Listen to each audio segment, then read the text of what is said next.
Nesta aula, vamos fazer uma introdução à sintaxe espacial.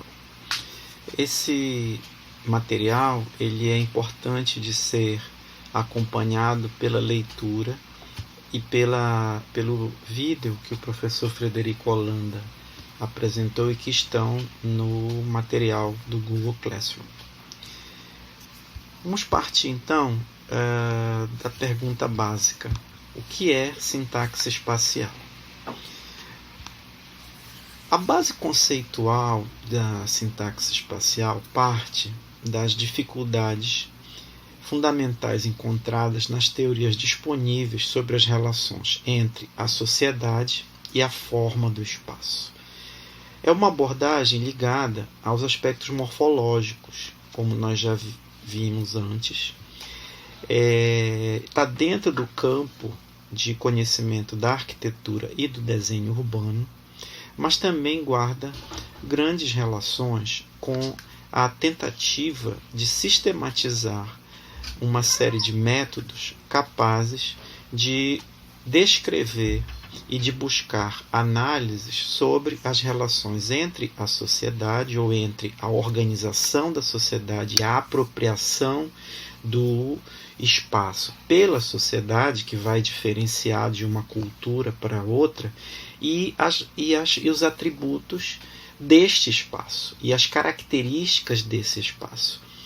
Bill Hiller e Julian Hanson, no livro The Sociology of Space, de 1984, tratam justamente dessa falta de uma descrição consistente das características morfológicas do espaço feito pelo homem, de maneira a que se compreendesse as leis de sua determinação pelos processos e estruturas sociais.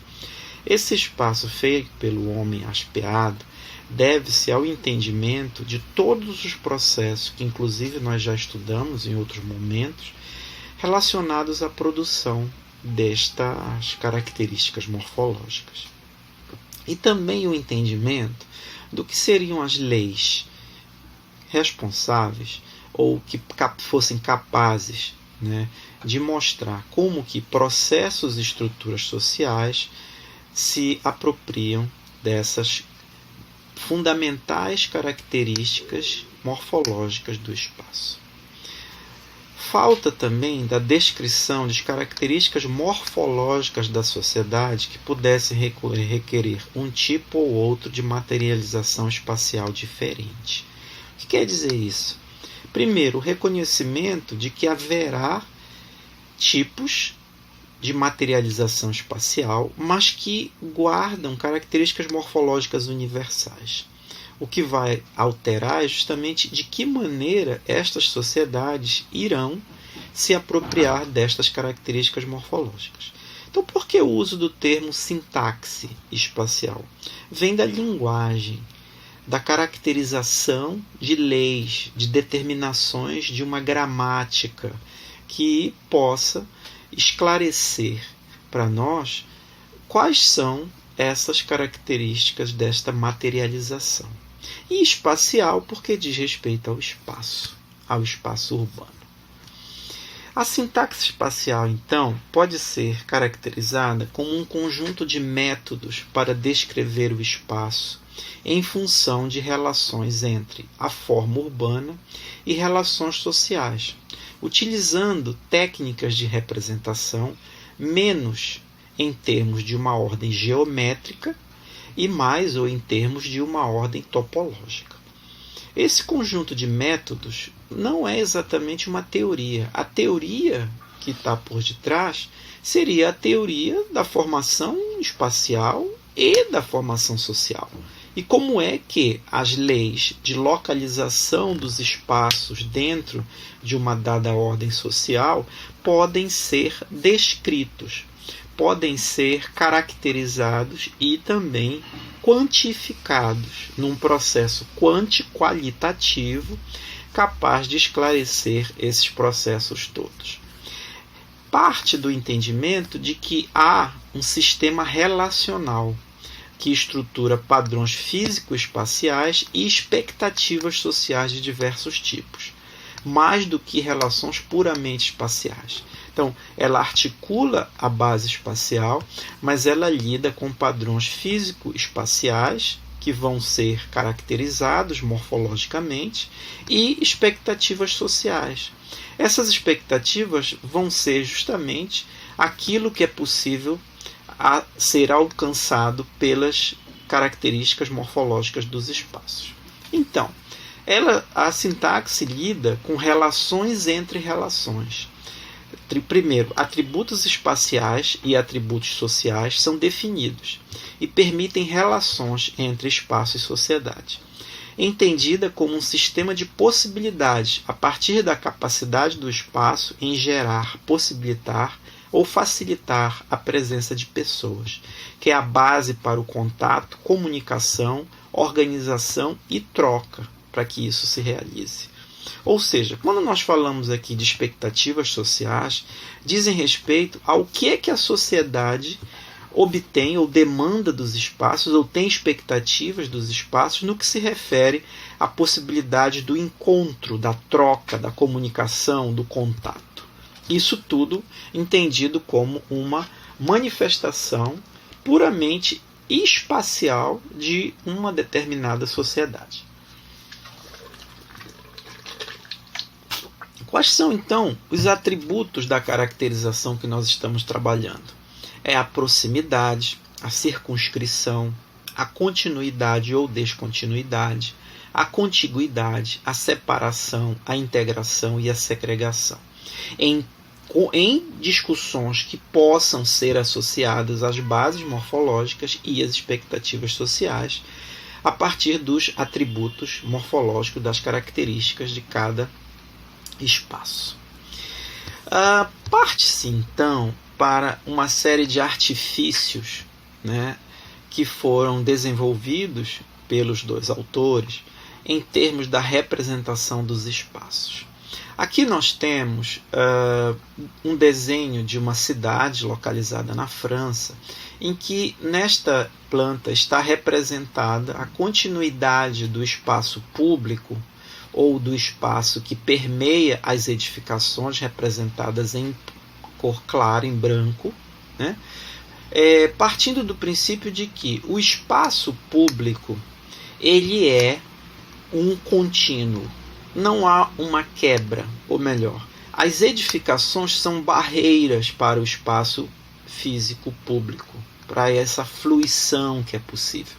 Este mapa desenhado de preto é a mesma representação do que nós temos comumente das representações de plantas baixas urbanas ou de plantas urbanas, em que você vai ter as ruas, as entradas das edificações, as portas das edificações, mostrando uma relação entre o espaço doméstico, o espaço fechado e o espaço público. Aqui nós temos a representação do negativo desta cidade. Para a sintaxe espacial, nós partimos do seguinte princípio. Se você tomar este ponto Y, que representa um dado espaço público, você pode decompor esse espaço público em uma caracterização de espaços convexos, que são aqueles onde os pontos que ligam as linhas dentro desse polígono estarão todas contidas no mesmo polígono. É diferente de espaços que tenham características côncavas, em que alguns pontos desses espaços vão passar fora da figura e, por isso, não garantem que a representação daquele espaço seja capaz de ser feita através de duas linhas, ou seja, a linha da axialidade dos eixos que mostram que determinam a convexidade desses espaços é a base para a representação desses espaços públicos. Nós partimos da figura negra, decompomos em espaços convexos e a partir desses espaços convexos nós podemos determinar as linhas axiais. Em termos mais diretos, você vê linhas maiores ou linhas menores em função da convexidade desse espaço público que é definido a partir desta linha, de tal maneira que a cada mudança de direção ou a cada novo espaço convexo, você cria uma nova linha axial. E o mapa axial do assentamento vai ser capaz de representar todos os espaços convexos que representam, por sua vez, os espaços públicos urbanos. Por que é feita essa representação?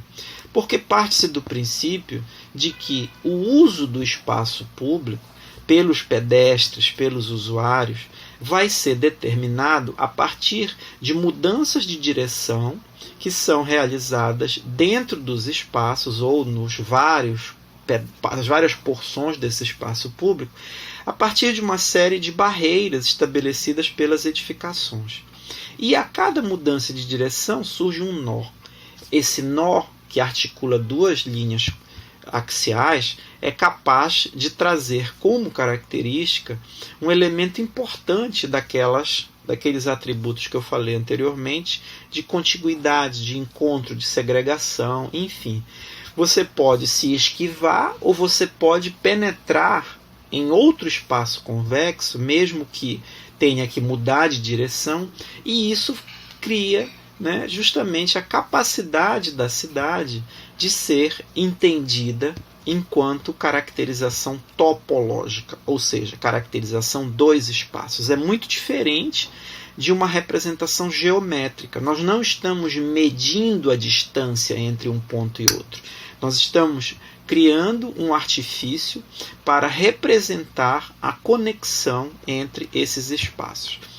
Eu trago aqui um desenho de uma planta baixa de uma residência para tentar explicar melhor o que é esse conceito de análise topológica.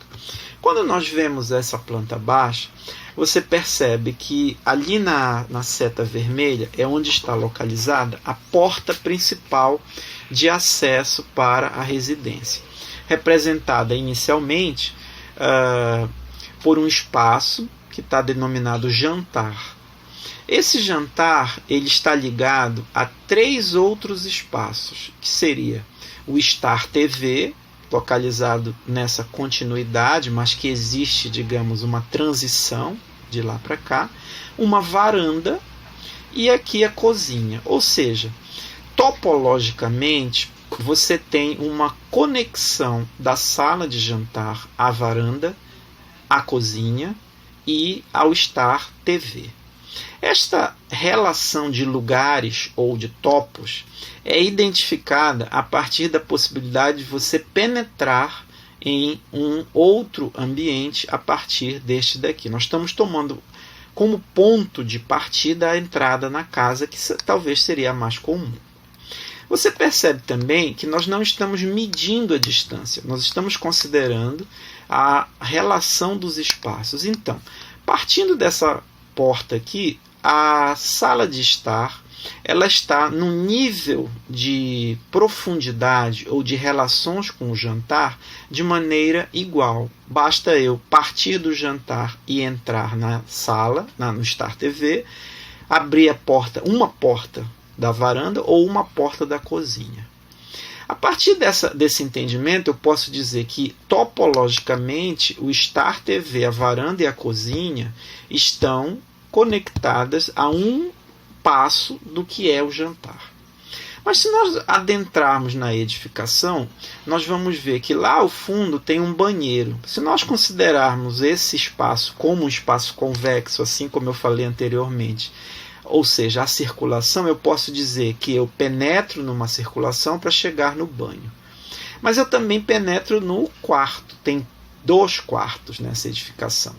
Um dos quartos é suíte. Tanto é que você tem um banho aqui. Então, se nós considerarmos a relação do jantar com os demais ambientes, você vai percebendo que para atingir os ambientes mais profundos, você vai fazendo mudanças de ambiente, você vai mudando, a sua capacidade de penetrar em outro ambiente. Então eu posso dizer que, comparativamente, este banho é o que está mais distante em termos de número de mudanças de ambiente comparado com a varanda, que só basta você mudar uma vez de direção do jantar. Comparando com o banheiro da suíte, você parte para a circulação, penetra no quarto e depois chega no banho. A relação hierárquica entre este quarto e o banho, comparativamente à sala de jantar e a sala de rua, é a mesma, mas por sua vez este banheiro comparativamente é diferente. Essa análise ela pode ser representada num fluxograma. É aí que está a relação que se vai fazer topológica. Aqui é uma representação do fluxograma daquela residência, em que você vai percebendo os níveis, inclusive por setores, do que eu havia falado anteriormente. Eu fiz uma comparação da sala de jantar com a sala de estar, a varanda, a distribuição para os 3 quartos. Um dos quartos é suíte. Eu não falei aqui da cozinha, mas a área de serviço, vocês viram na planta, está imediatamente em acesso à cozinha.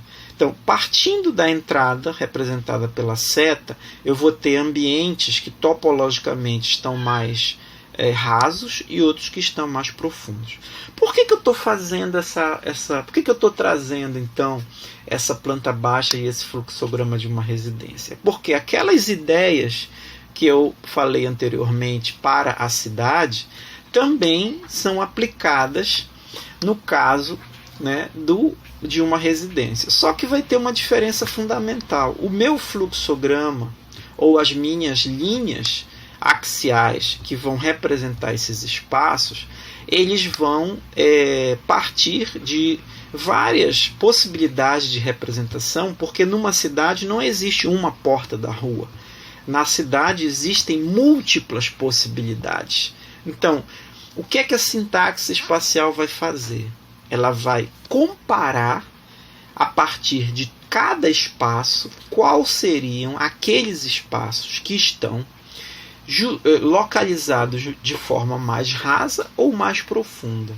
Então, você pode justificar a sua representação aqui, que seria como um fluxograma, mostrando, né, a partir de um ponto específico, que no caso é o espaço 7, que foi mostrado aqui, lá no mesmo mapa axial, a tal ponto que você possa quantificar quantas mudanças de direção serão necessárias para que ele identifique, né, essa relação. Aqui aconteceu, essa setinha deveria estar aqui. Eu estou mostrando o ponto cinza, o espaço, o ponto de partida cinza e o ponto de partida vermelho.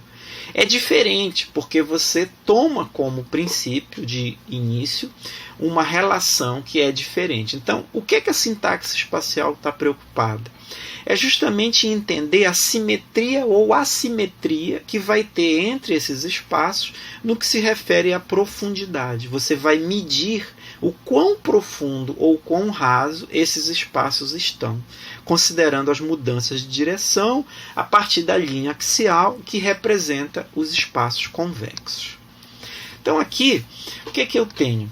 Eu tenho justamente a hierarquização, porque eu posso fazer uma medida, né, o sistema desenvolvido pela sintaxe espacial vai me dar justamente o número a partir do número de vezes que cada linha axial encontra a outra, eu vou medir a relação de proximidade ou de distância, ou seja, de integração ou de segregação, em função da quantidade de vezes que cada linha toca a outra, vou calcular a média disso tudo dentro do sistema e vou ver quais são as linhas que se aproximam mais dessa média ou se afastam dessa média.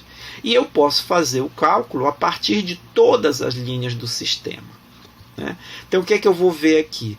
Eu vou ver justamente o que seria o valor relativo de assimetria de uma integração que possa existir entre uma linha e outra.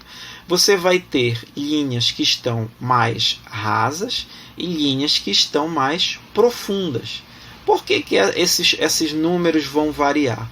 Porque você vai comparar a localização daquela linha axial com os índices que são criados com o cálculo feito da relação de cada uma das linhas com todas as linhas do sistema. É lógico que fazer isso à mão é muito complicado. O sistema de computador já nos ajuda a fazer essa representação. E a partir dos cálculos que são feitos dentro do sistema, eu posso descrever o comportamento dessas linhas axiais. E aqui eu trago um quadro síntese justamente desses conceitos relacionados à simetria ou assimetria do que cada linha pode representar. Sempre partindo do princípio de que a conectividade da linha axial vai partir do número de vezes que cada linha cruza a outra e depois comparar todos esses cruzamentos do sistema. Então, eu vou passar aqui quais são esses conceitos e as suas definições. Linha axial representa os espaços públicos convexos, relacionam qualidades topológicas dos espaços. A conectividade, basicamente, é o número de linhas que cada linha respectiva cruza. Eu vou quantificar matematicamente isso. A partir daí, eu vou ter um nível de integração dessas linhas, que é o menor ou maior nível de integração às várias partes de um sistema em estudo, reduzido às linhas do respectivo mapa de axialidade. Ele é calculado em função da distância mínima em termos do número de linhas a percorrer entre uma dada linha e todas as linhas demais do sistema. Ou seja, cada espaço vai ter vai ser capaz de ser comparado a outro em termos do quanto cada espaço desse vai ser conectado a outro até que eu chegue no todo do sistema e compare a posição relativa de cada linha dessa. Essa integração ela pode ser feita a partir de qualquer espaço do sistema, desde que eu tenha o número de vezes que cada linha cruza, ou seja, a conectividade. A integração global é quando cada linha do sistema tem o seu valor comparado com a profundidade média do sistema. Ou seja, eu vou entender onde é que a integração global é maior ou menor em função da comparação da posição relativa de cada espaço convexo representado pela linha axial ao que seria a profundidade média do sistema. É um valor matemático calculado e representado através da sintaxe com uma determinada linha axial ou um grupo de linhas axiais. Já a integração local é a mesma análise feita com a restrição de 3 linhas no raio da medida e não da profundidade média do sistema.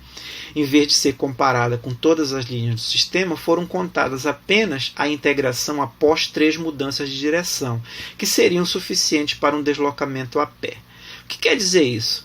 Eu posso criar condições para a comparação de grupos de áreas ou de espaços convexos para eu entender qual é o grau de possibilidade de acesso ou de simetria que vai ter de uma determinada localização até com 3 mudanças de direção. Até onde eu consigo chegar com 3 mudanças de direção? Eu já conecto, eu estou mais próximo de outros grupos de linhas que após 3 mudanças de direção chegam no mesmo espaço ou articulam esses espaços. É muito diferente da integração global do sistema como um todo. E aí é que vem a questão da relação da sociedade com as características da malha urbana ou dos vários espaços convexos.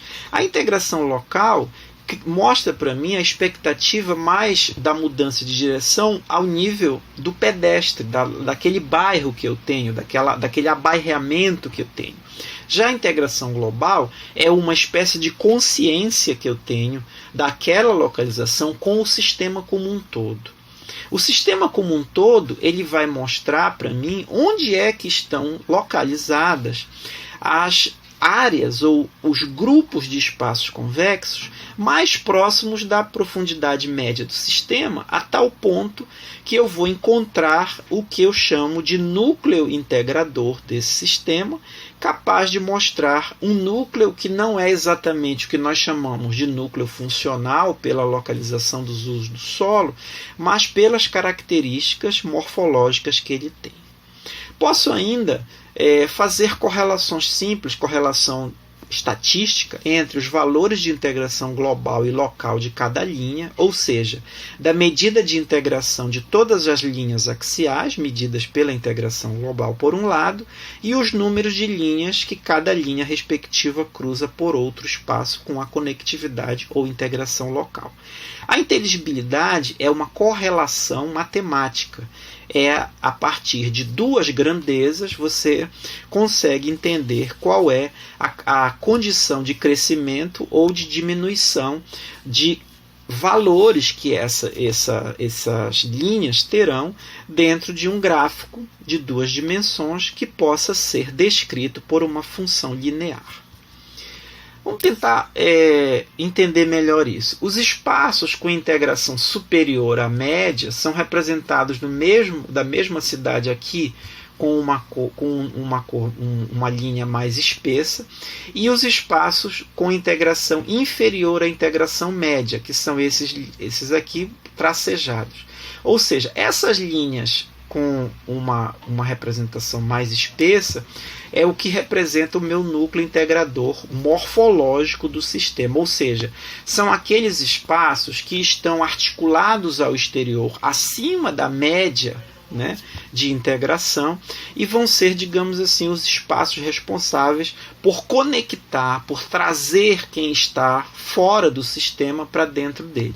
E esses espaços que estão representados por linhas axiais tracejadas são os espaços que estão com uma profundidade ou uma integração inferior à integração média, ou seja, são os espaços que estão comparativamente à minha planta baixa da casa, seriam aqueles espaços no nível de integração comparativamente ao banheiro da suíte. Não que sejam espaços que estejam segregados, mas são espaços que têm uma integração inferior àquela integração capaz de descrever o sistema maior. Isso daí eu posso calcular através da matemática trazida pelo sistema o que seria o núcleo integrado com os valores de integração relativa de 25% dos espaços mais integrados, medidos a partir da contagem da relativa assimetria a partir de cada espaço do sistema. Aqui é o mesmo mapa mostrado anteriormente, porém com os valores que são calculados pelo sistema. Vocês lembram? Esses aqui do de cima e o de baixo com os superiores à média e os inferiores à média calculada. Agora eu vou mostrar um pouco como é que nós temos usado isso para Belém. Tá? Eu já mostrei aqui anteriormente, a partir do estudo que eu fiz na minha tese, em que na época, em 1995, foram definidas as linhas axiais ainda manualmente, sem os artifícios que nós temos hoje, inclusive de geoprocessamento. Esse daqui é o meu mapa representando as linhas axiais da Belém de 1995, tá? E as cores aqui indicam porções, né? Que seria a área da Augusto Montenegro, o entroncamento, o que eu chamei de centro da cidade, que na verdade é a primeira légua patrimonial, as áreas do sistema de viário que compõem, né, o que seria, além das áreas de estudo que eu faço em vermelho, azul e verde, né, como é que eu também eu classifiquei tudo isso. Tá? Parte dos mesmos princípios dos espaços convexos e buscam mostrar como é que estão os valores de integração global e de integração local, ou seja, no mapa de integração global em cores quentes, você vai ter as linhas que estão representando espaços convexos que, dentro do cálculo feito, vão estar mais acima da integração média do sistema. Então, as linhas vermelhas deste subsistema, digamos, da primeira légua patrimonial, correspondem àqueles espaços que estão numa expectativa de localização, seriam capazes de estar mais bem articulados aos demais espaços do sistema, considerando o sistema como um todo ou a média dele. E embaixo nós temos vários espaços com cores mais quentes que representam justamente como que com 3 mudanças de direção eu vou ter grupos de espaços que conseguem, né, articular os demais. Tudo isso é medido por uma inteligibilidade que nada mais é do que o cruzamento dos valores de integração local, de integração global, e descritos por uma linha que é uma função linear que tem um R2, que é justamente a capacidade que esta linha tem de explicar a correlação entre os vários espaços. Cada ponto desse representa uma linha axial. O valor dela na integração local e a posição dela na integração global estará posicionando aqui. Tá? Isso é calculado em função do número de mudanças de direção e de contato que cada linha dessa vai ter. O mesmo foi feito para as áreas do entroncamento, que vai ter uma capacidade de ser descrita por um gráfico de dispersão de inteligibilidade no entroncamento com um R diferente. O próprio desenho você vai percebendo o quanto ele está menos integrado. Não quer dizer que não tenha uma integração. Na verdade, uma correlação bastante próxima das linhas quentes de integração global desse espaço, das linhas laranjas, e se você perceber dentro dos assentamentos que compõem o conjunto do entroncamento, você vai ter um comportamento bastante diferente daquele da primeira légua patrimonial, em que há mais espaços capazes de terem acessibilidade a partir de 3 mudanças de direção, que seria da integração local. Quando nós observamos a periferia da Augusto Montenegro, você vai percebendo ainda mais naquela altura, isso aqui ainda é do mapa de 1995, o quanto se perde, né, essa inteligibilidade. Por quê? A inteligibilidade na área da Augusto Montenegro, ela já acontece com uma função linear, que o R2, que é a inclinação dessa linha, é menor do que no entroncamento e menor do que na primeira légua patrimonial. Tudo isso em função das áreas que são mais fragmentadas, existem menos conexões, as conexões que existem estão dentro dos conjuntos habitacionais, ou dentro do bairro do Bengui, ou ainda do Tapanã e dos primeiros condomínios fechados. Quer dizer, essa caracterização de ocupação, ela é descrita pela sintaxe espacial através de uma inteligibilidade mais baixa, diferente daqueles sistemas representados pelas linhas axiais da primeira légua patrimonial e até mesmo do entroncamento. Agora eu vou mostrar um pouco os estudos mais recentes feitos para a região metropolitana de Belém. Aqui nós temos uma representação tirada do Google dos vários municípios que compõem a região metropolitana de Belém, no caso até Castanhal, passando por Ananindeua, Benevides, Santa Bárbara, Santa Isabel, né? Santo Antônio do Tauá e São Francisco aqui não é incluído. Aqui a representação das linhas axiais feitas para essa grande região metropolitana, né? É um trabalho que nós vamos ver posteriormente como é que tecnicamente ele é feito.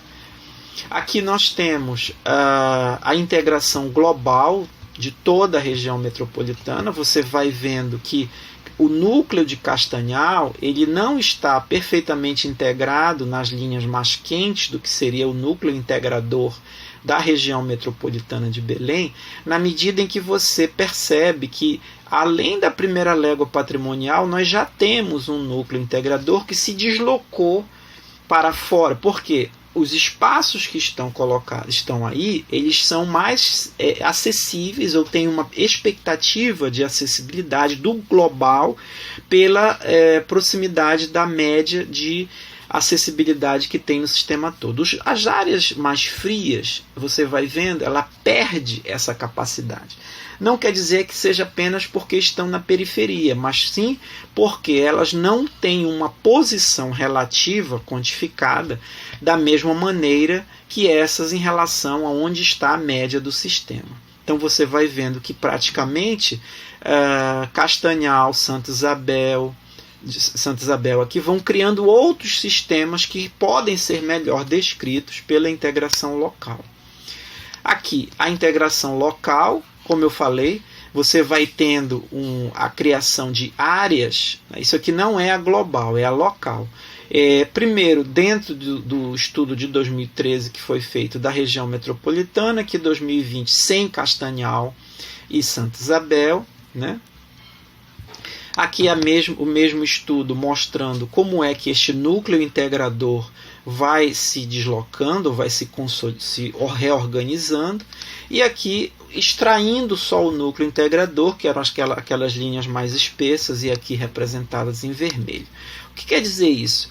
É que morfologicamente a região metropolitana de Belém, sem Castanhal, no caso aqui Santa Isabel, você vai se deslocando, embora mantendo uma conectividade interessante dentro da primeira légua, você vai vendo que o núcleo integrador morfológico da região metropolitana depende muito mais da articulação que vai tendo desses assentamentos localizados fora, né, dos eixos de acessibilidade Augusto Montenegro e BR-316, Rodovia do Coqueiro, enfim, e que vai trazendo como destaque para a nossa região metropolitana uma condição de acessibilidade e segregação diferente daquela que nós conhecíamos anteriormente.